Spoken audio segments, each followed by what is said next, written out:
Nice job, Susan. Can I ask a quick question before we take a break? Oh, Super quick? Is it related to the matter? Do we need to record? It's not related to any matter. Oh, That was a okay. procedural question. Okay. Can individual commissioners bring their own complaints, file a complaint, or only through a own motion? I believe the statute says anyone can file a complaint, and so I'd be hard pressed to say that you're not part of that group. But if you were the complainant, would it raise a conflict then? Conflict, yeah. Okay. Yeah, okay, all right. What's the financial gain? Is there a statutory conflict? No, I don't think so. Right. But the appearance. Appearance, yeah. Appearance would be. And to follow Cosmetic. up on his question, if a commissioner were to file a complaint, you would have to open the preliminary review. We wouldn't even have to go through this step. Correct. But we might And our have to vote on the we have investigation. very little discretion. When Yeah. a complaint is filed, if it alleges anything within our jurisdiction, and this is clearly within our jurisdiction, we don't have discretion about opening it. Yeah, the bottom line is I would vote for a common complaint. Right. All right, folks, with you. I'm surprised I they wrote that we filed take a it. 5-minute break. I know we want to get this done, but And that last attorney may have become my favorite attorney. Yeah, he was pretty good. executive session agenda. And we're ready to move forward with item number 34 involving Chad Brown. I'd like to ask staff to provide a report. Okay, for the record, this is Monica Walker, investigator for the commission, Chair Hollister, Vice Chair Lindsay, and commissioners. Item number 34 in your meeting books is a preliminary review report for Chad Brown, the fire chief for the Christmas Valley Rural Fire Protection District. Chief Brown did not respond to the invitation to attend to the hearing of his case. The complaint in this matter asserts that Chief Brown may have violated the nepotism provisions of Oregon Government Ethics Law under Chapter 244 by hiring, employing, and supervising his wife, Morgan Brown, and did so without proper disclosure of a conflict of interest. In relevant part, ORS 244177 subsection 3A provides that a public official may appoint and employ a relative to a position as an unpaid volunteer with the public body that the public official serves. And ORS 244177 subsection 4 provides that a public body is not prohibited from appointing or employing a relative of a public official serving the public body. Chief Brown stated in his correspondence to the commission that except for himself, no one in the department is a paid employee. All other staff members are volunteers.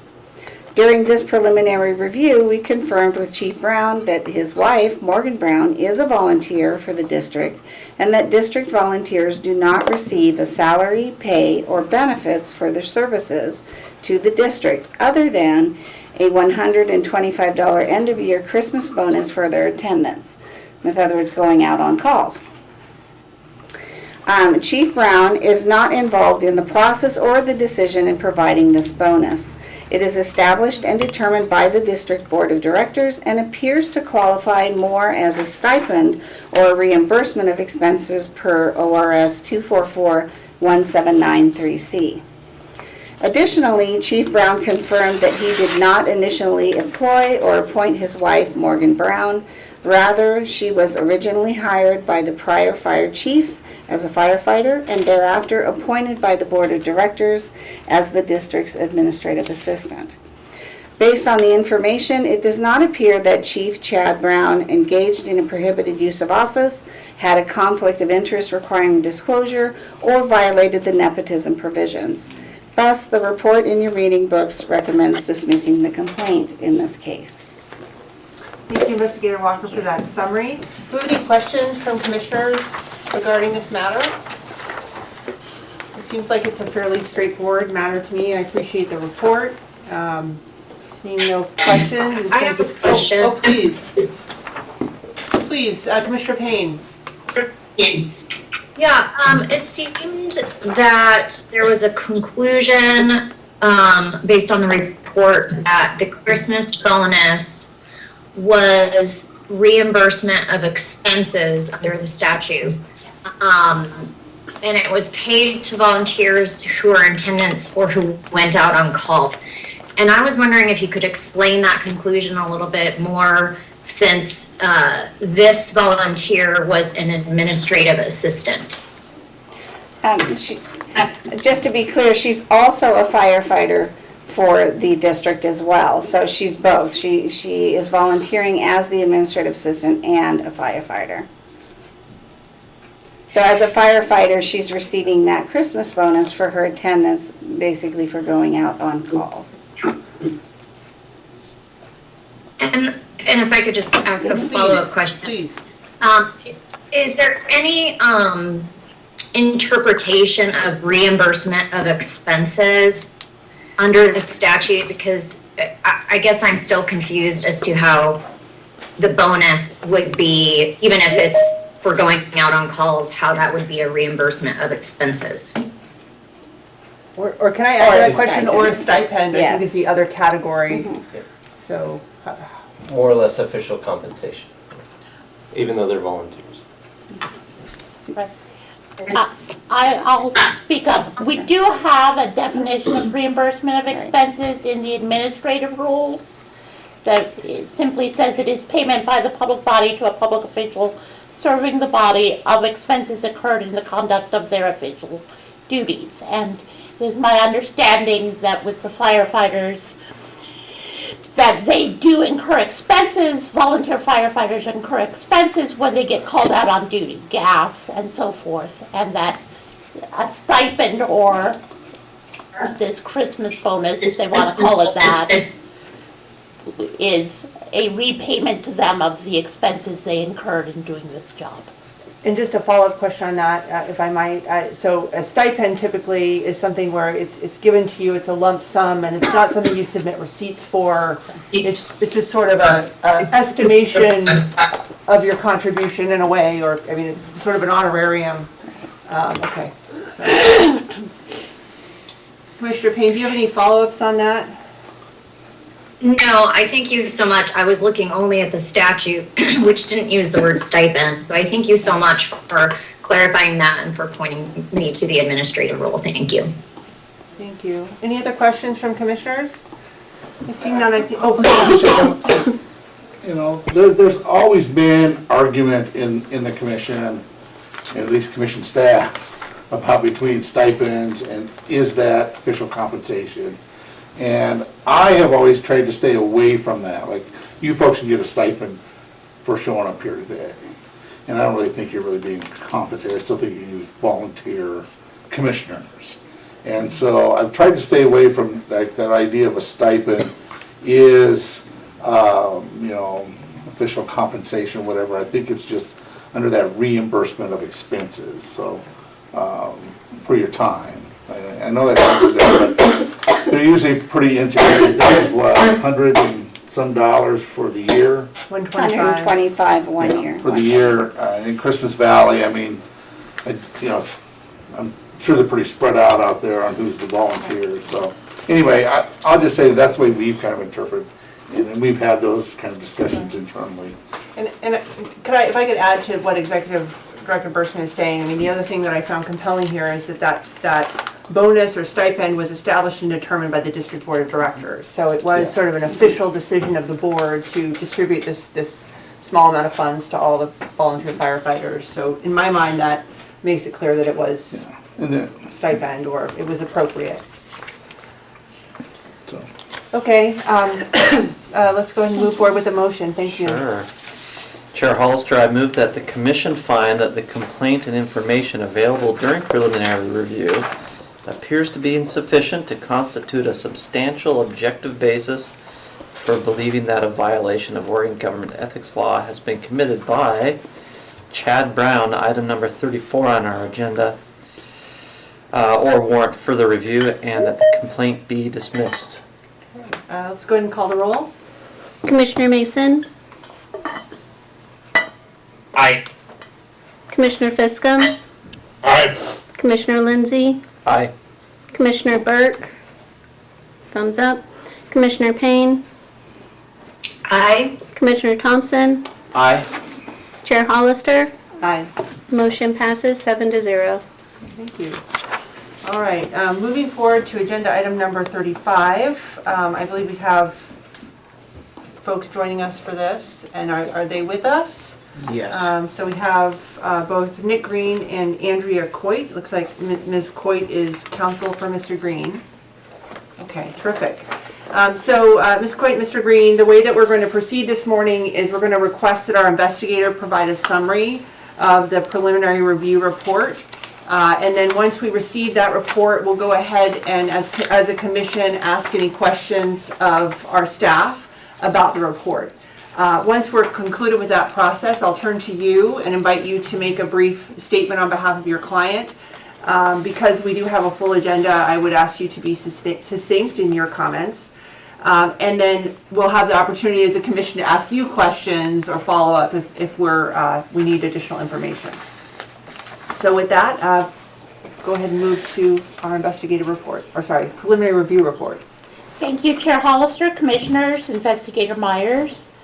Item 35 is a preliminary review report for Nicholas Green, the former city manager for the city of John Day. Mr. Green also serves as the executive director of the Grant County Digital Network Coalition, and he is on the board of the Oregon Broadband Advisory Council. Mr. Green also owns a private business, Catalyst Public Policy Advisors. The complaint in this case alleged that Nick Green may have used his positions at the city and the coalition for personal financial gain for himself and his company Catalyst. This includes having his city employment contract amended to provide for incentive compensation of 1% of all grant funds he secured and administered for the city. And there is some question as to whether his agreement with coalition included this same incentive compensation. This also includes having his company Catalyst enter into contracts to provide services to the city and the coalition. In January of 2022, Nick Green announced that he had submitted his resignation to the city, but intended to remain in place until June. In April, the coalition board, he is still the executive director at this point, approved a proposal from Catalyst for grant administration and related services, and it entered a contract with Catalyst at its June 21st meeting. The city, at its June 14th meeting, considered both a termination agreement for Nick Green and a professional services agreement with Catalyst. Both Catalyst proposals to the city and the coalition were received while Nick Green was serving as the executive director of the coalition and city manager of the city. Both were in response to formal or informal solicitations put forth by City Attorney Jeremy Green, who happens to also be Catalyst's attorney.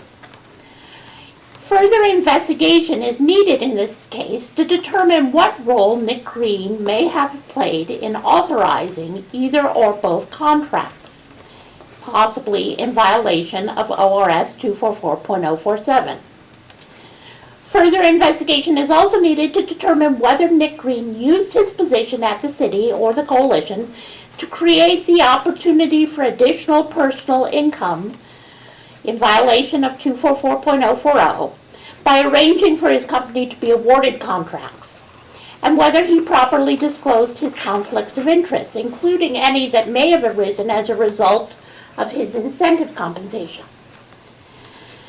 Finally, the complaint also alleges that Nick Green failed to identify the coalition as a source of income on his SEIs. Mr. Green asserts, in his response, he asserted he is not paid by the coalition, and in an investigation we would confirm whether he receives any compensation for serving as the coalition's executive director, and if so, whether it needs to be identified as a source of income on his SEI. There is a substantial objective basis in this case to believe that Nicholas Green may have violated statutes in ORS Chapter 244. The report that is in your meeting books recommends moving the case to investigation. Thank you, Investigator Myers. Obviously, there's a fairly complex fact pattern in this instance, and I know that there is a fair number of exhibits and pages involved. So If there's any questions from commissioners about any of this, I just want to acknowledge that. It's fairly complex, okay.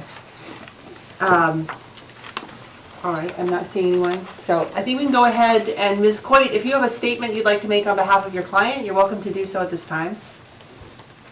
Commission members, thank you very much for having us here today.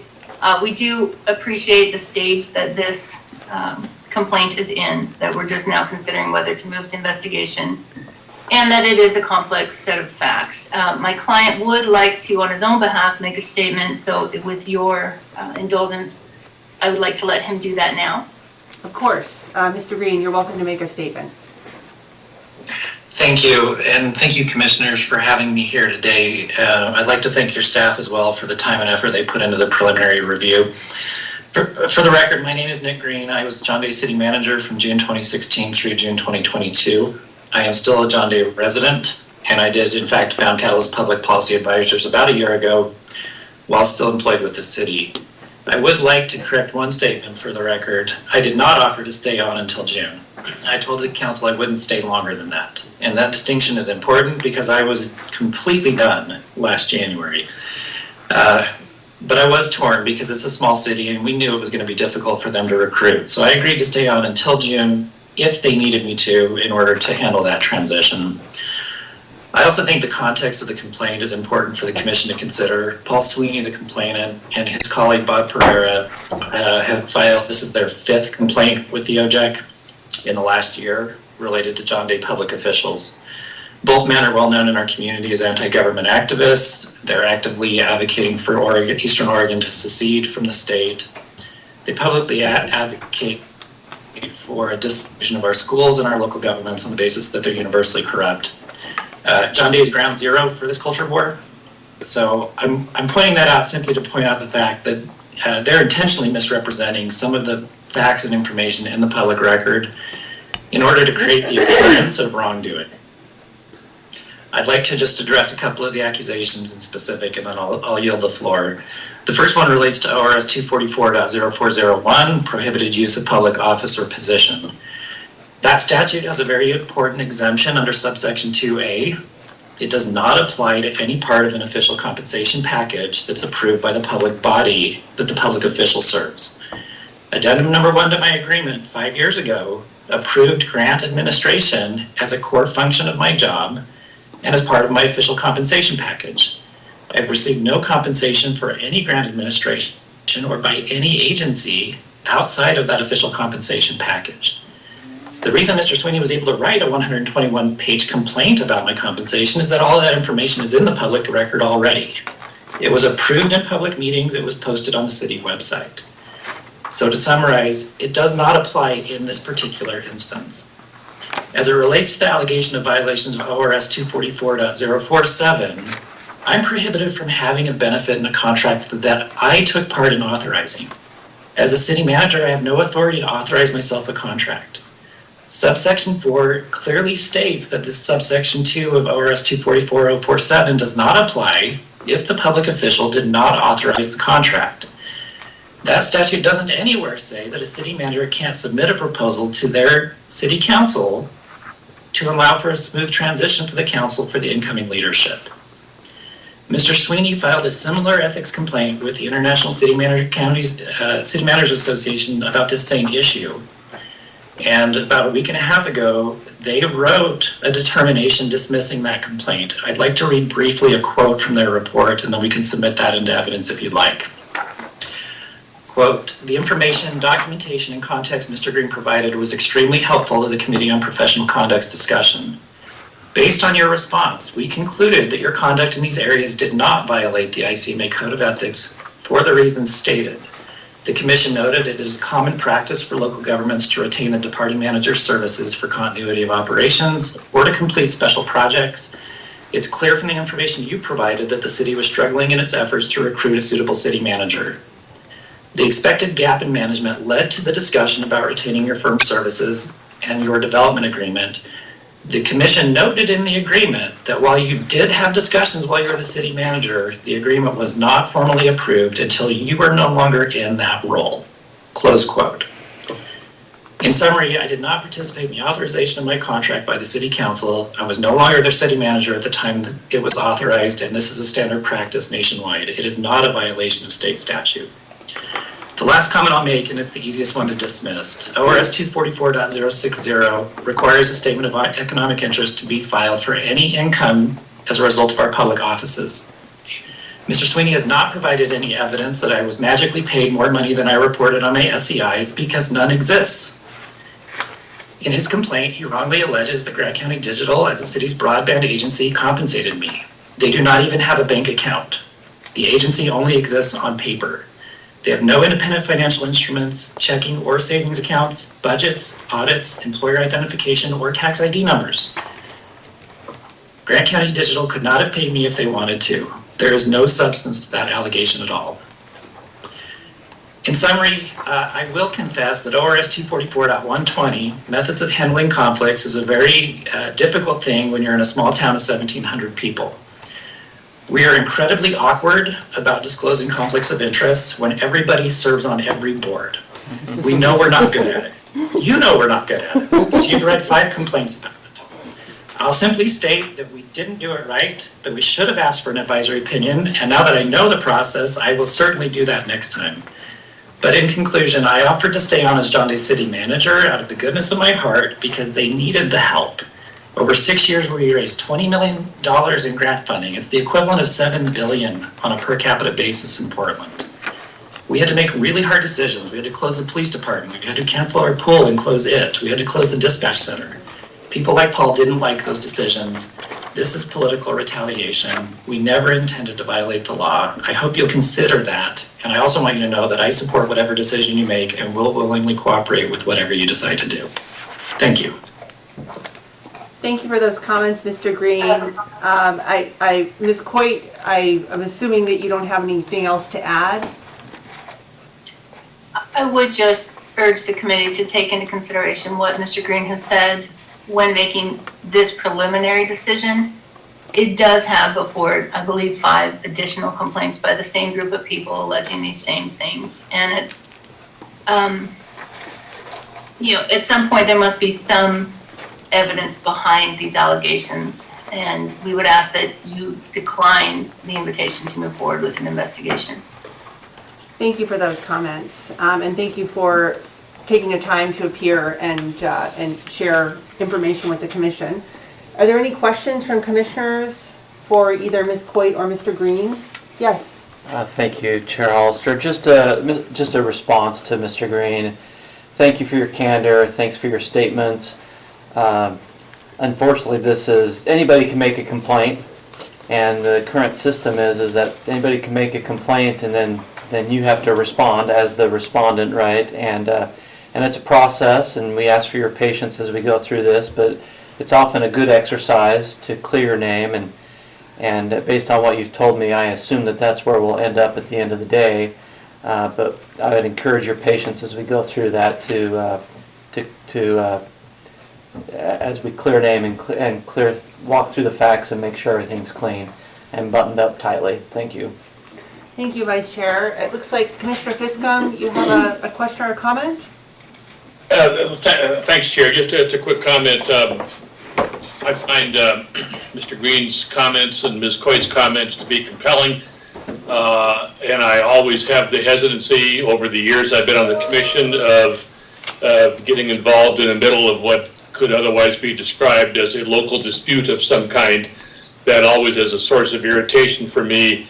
At the other side of the coin is I'm happy to go with the flow if we're going to move to an investigation, and as I often do, I would simply add that if that decision is forthcoming today, this is often not well understood by those who watch us in action, watch the commission in action, or who hear of our decisions. If we move to an investigation, perhaps I should wait till we make a decision here, but I hope everyone understands that that itself is does not indicate that we have reached a conclusion that a violation has in fact occurred.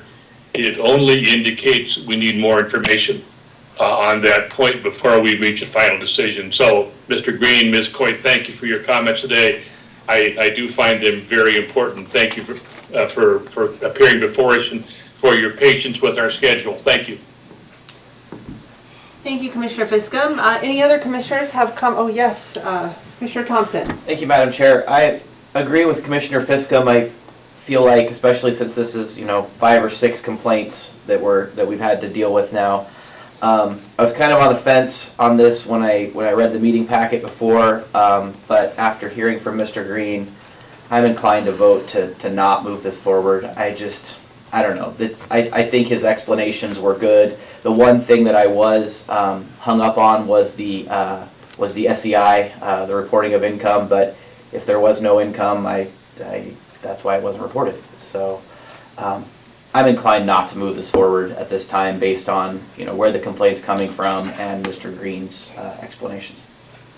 Thank you for those comments, Commissioner Thompson. Is there anyone else that, any other commissioners would wish to comment? Staff, any comments? I wanted to clarify a couple of points.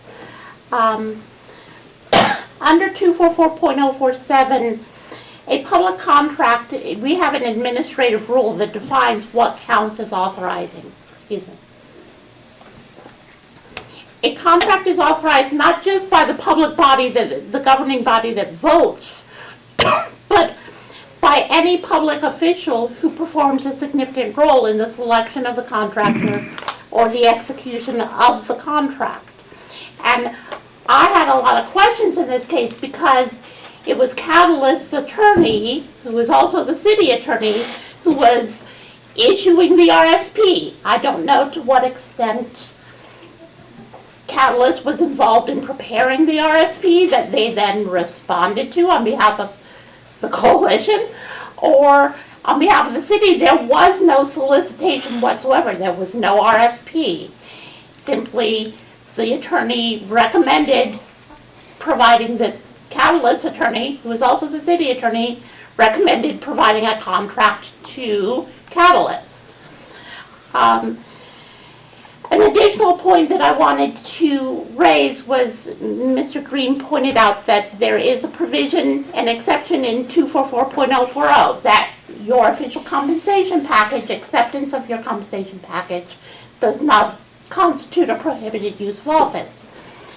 The inclusion of the incentive compensation issue in this report was not so much that that was a violation of 244.040, but rather that it could have,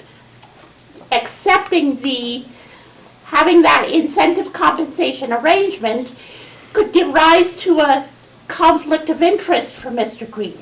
That each time he recommended applying for this grant versus that grant, it created a financial benefit for him because he's going to get a percentage of the grant. So my recommendation is that the matter be moved to investigation so that I can answer a lot of the questions that were raised. Thank you, Investigator Myers. I guess I just want to acknowledge the comments of my fellow commissioners. I do believe that this case, as I mentioned, is factually complex. Just sort of putting the timeline together is challenging. And I know that we've done a lot of pre-work on that. But my review of the complaint the investigatory report is that there are some questions left to be answered about what occurred. I know in some of these cases there's sort of an inclination on behalf of the respondent to get this closed immediately. I think sometimes it's actually to everyone's benefit to get the questions answered, to sort of finally get the record clear and foreclose any arguments that anything untoward occurred. So I do want to sort of share that as another perspective here. I also wanted to acknowledge Mr. Green's sort of candid comments about the challenges of running government in small towns. And I think that's very real, and we acknowledge that as a commission, that those are sort of particular challenges. And we do have some educational resources available, and so I did want to note that for you and make sure that you're aware of those. So I have several folks raising their hands. I'm going to go ahead and ask Commissioner Fiscum for his comments. Chair, I don't have any, I just procedurally, sometimes I know in your chair, it's not possible always to see the hands raised, but there were at least 2 hands raised, mine just to alert you to that, and secondly, subject to your reaction, Mr. Green, I know, has raised his hand. At one point, Commissioner Burke raised his hand, but he doesn't have audio. He withdrew a motion he was prepared to make. Oh. So you can decide whether you call on him without his audio. Thank you, Chair. Thank you. So, Mr. Green, I appreciate that you have additional comments to make. I think at this point in the process, I want to make sure that we hear from our commissioners first. So, Mr. Burke, I know you don't have audio. Would you like me to check the chat for your comments, or? You're okay. Okay, he's saying he's okay. So I'm assuming that means you don't have comments. Mr. Green, if you have a short statement you'd like to make, I think, obviously our time for consideration is closing, so I would ask that you keep it very brief. I'll be real short. Okay. I can save you some trouble with your plans for investigation. ORS 279 allows local jurisdictions to adopt specific rules to their jurisdiction as it relates to personal contracts or personal services contracts. John Day did that in 2016 with an ordinance. Under their procurement code, which is authorized by state statute, they do not have to do formal or informal selection for personal services. That is the service that I provided. So the reason you're not seeing evidence of a formal or informal solicitation by John Day is that they aren't required to do that, not under state statute or under their own procurement code. With regard to the second point about my motives for applying for grants, you will not discover those motives during an investigation. I'm just going to tell you I did it because the city needed it, and that every grant application was authorized by the council before we applied. Every win was authorized by them of the agreement before the grant was accepted.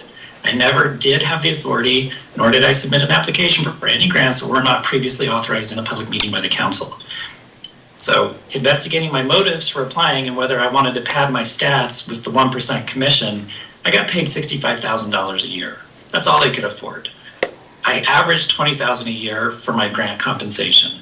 That puts me about 50% below the median pay for a city manager in Oregon. If I wanted money, I would have gone somewhere else. I'm here because this is where my wife grew up and this is where we chose to raise our kids. So with that, I'll yield the floor back to you, and thank you again for the chance to address some of those comments. Thank you, Mr. Green. Do we have any other commissioners that have thoughts or want to weigh in? I've seen several sort of people indicate they had a motion they wanted to make. So I'm open to entertaining a motion at this point if we have one. I'm still considering right now, so I'm not prepared to make a I motion. appreciate that, Vice Chair. Are there any other commissioners that would care to make a motion at this point? For the sake of moving things along, Madam Chair, I would make a motion. Okay, Commissioner Thompson.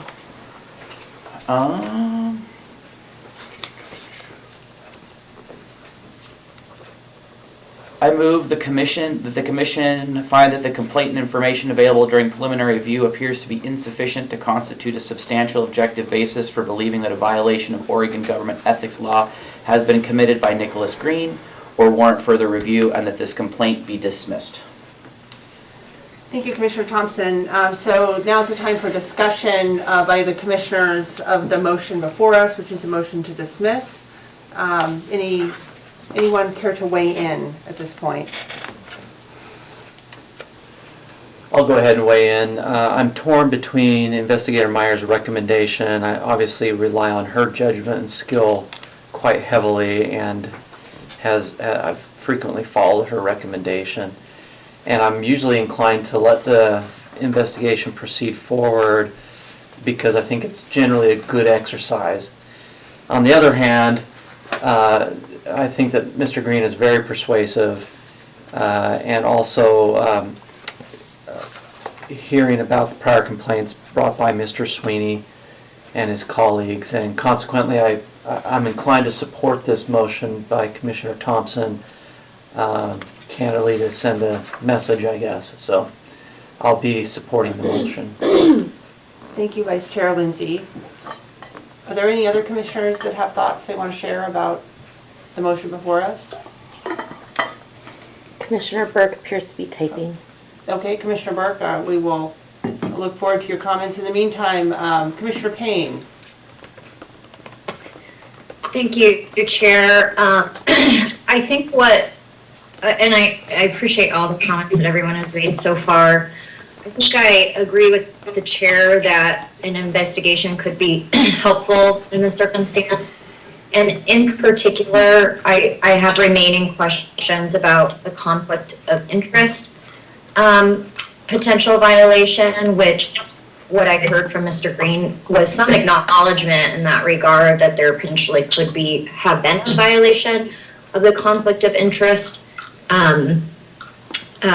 ethics statute, and I'm not quite satisfied that even with the other provisions potentially not being adequately addressed, that statute and the requirements of disclosure regarding conflict of interest. I have remaining questions in that regard, and so I don't think I would move to dismiss, particularly because I'm not satisfied in regard to that potential violation. So I don't know if we could move maybe just on one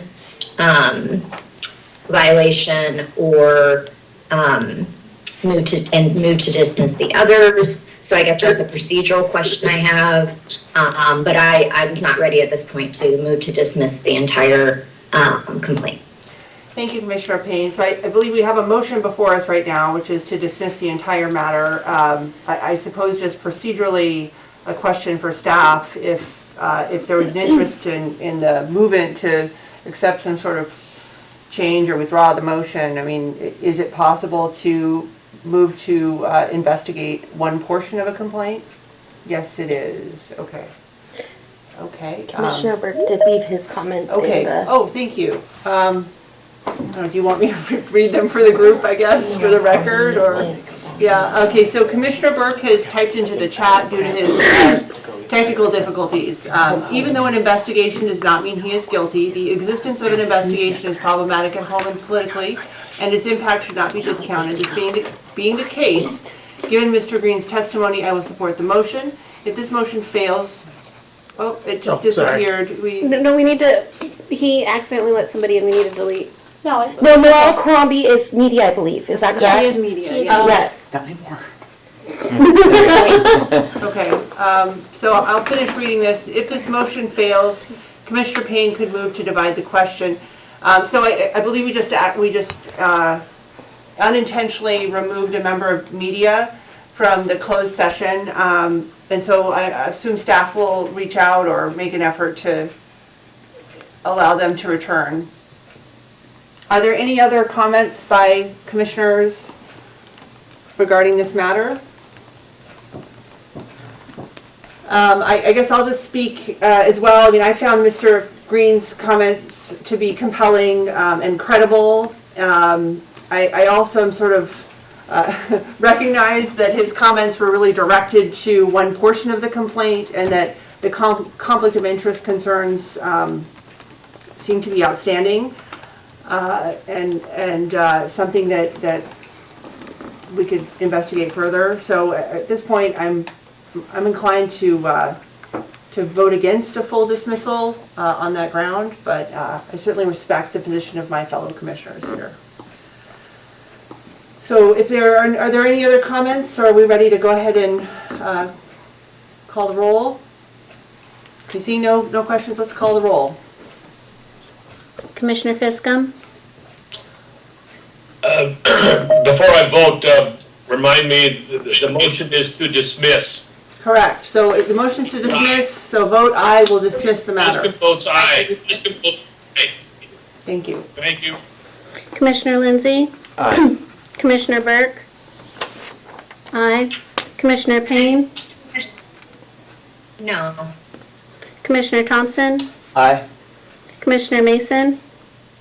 Aye. Chair Hollister? So do we have 5 ayes at this point? Okay. All right, I'll vote no. Motion passes 5-2. Thank you. So Mr. Green, the matter has just been dismissed at the preliminary review stage. Thank you for joining us today. We consider this matter closed, so you can go on with your day. Thank you, Thank you, Chair. everyone. Thank you, Commissioners. Appreciate it. Thank you. You're welcome. Thank you, Susan. Just want to know what the impact of my vote is. Thanks for counting for me. It's always impactful, Well, no matter what the vote is. you want to pick the hill I'm going to die on. No matter that way. Dan That's Mason was right. filling the squeeze there. Yeah. I know. Where was he gonna Felt like go? you took the hit. Way to go, Mason. Nope, haven't heard anything. Yeah, so, item 30.